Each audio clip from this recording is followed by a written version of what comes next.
ሽንኩርትና ሹሩባ። ከአሜሪካ ለጥቂት ሳምንታት ጉብኝት ወደ አዲስ አበባ የመጣችው ጓደኛዬ የቀጠርኳት ካፌ እጅግ አርፍዳ ስትመጣ ቦሆ ብሬድስ ተሰርታ ነበር። ቦሆ ብሬድስ አሁን አዲስ አበባ ላይ ፋሽን የሆነና የተለመደውን የዊግ ቁጥርጥር ሹሩባን ከተዘናፋይ ዊግ ጋር አደባልቀው የሚሰሩት የሹሩባ አይነት ነው። ፈረንጅ ቅብ የሆነችውን ወዳጄን ያለ ጠባይዋ ያስረፈዳት ሰዓታት የፈጀው ሹሩባዋ መሆኑን ቀድማ ስለነገረችኝ ብዙም አልተነጫነጭኩም። ወደድሽው ስትል ጠየቀችኝ። ስማን ከተቀመጠች በኋላም አይኔን ከሱ ላይ መንቀል እንዳቃተኝ ስታይ ያው በጣም መለስኩ። ያምርብኛል? በጣም ሄዶብሻል። እሰይ እኔም በጣም ነው የወደድኩት። 4 ሰዓት መጎለቴ ቶታሊ ወርዝት አይደል? አዎ ብታረፍጂም ይገባዋል። ደግሞ እኮ ክፍያውም አሪፍ ነው። ተይ እባክሽ። እውነት ስንት እንደከፈልኩ ታውቂያለሽ? እንጃ፣ ግን ሲያዩት ውድ እንደሆነ ይናገራል። ፈገግ አለች።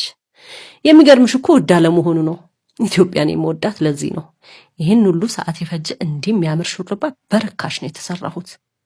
ተይ እንጂ ስንት ገምቺ?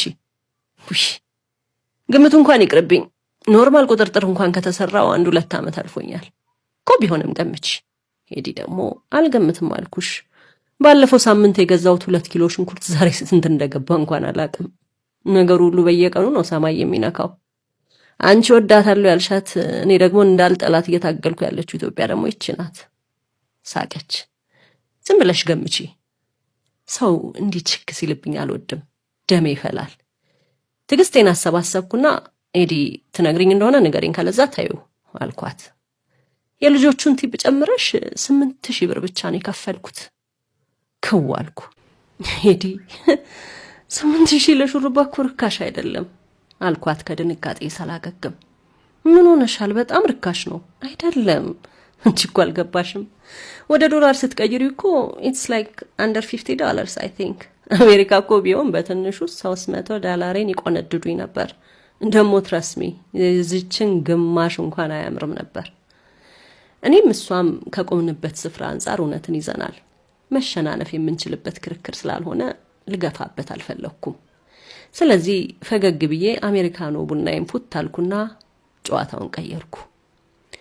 ወደ ቤት እየተመለስኩ ከቀናት በፊት አረጋዊቷ ጎረቤቴ ትየለታይ ሰፈር ያለው አትክልት ቤት አግኝቻቸው ያየሁት ነገር ትዝ አለኝ።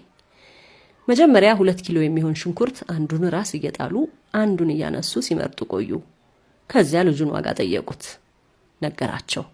እትየለታይ ሊያስመዝኑ ያዘጋጁትን ፌስታል መሰል ማዳበሪያ ሙሉ ሽንኩርት መሬት ላይ ያሳረፉና ግማሹን ወዲያውኑ ወደ መደቡ መለሱ።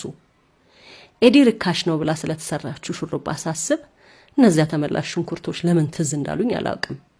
ምናልባት እትየለታይ በ8000 ብር ስንት ኪሎ ሽንኩርት መግዛት እንደሚችሉ እያሰላሰልኩ ይሆን ወይስ ከዛ የሚበልጡ ነገሮችን እያሰብኩ? እንጃ